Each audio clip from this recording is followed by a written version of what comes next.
First Samuel chapter 20. This chapter was pretty interesting, if I had to say so.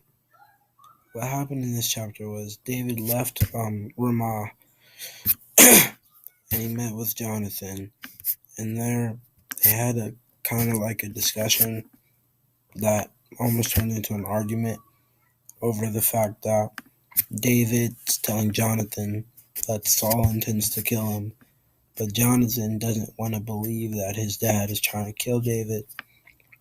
And so they make a covenant in which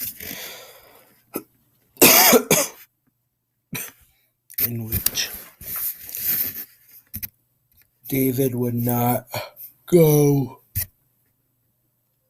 David wouldn't go to the new moon feast, and Jonathan would try to figure out and see if Saul is really trying to kill David. And if so, then something bad is supposed to happen to Jonathan if his father was wanting to kill David. So afterwards, after they had the discussion and made that promise, David hid in the fields and Jonathan went to the new moon feast.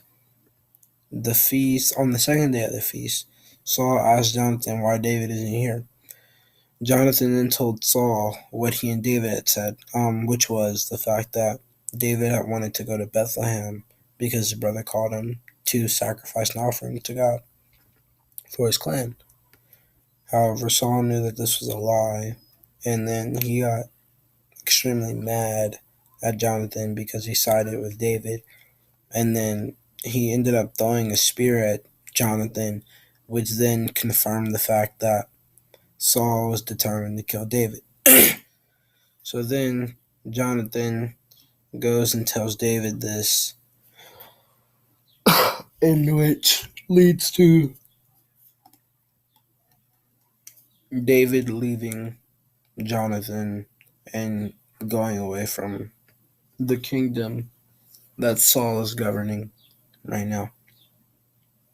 What the Lord taught me was that be open and be mindful, because it was the Lord working through Jonathan that protected David, and it was also the Lord working through David that protected him as well.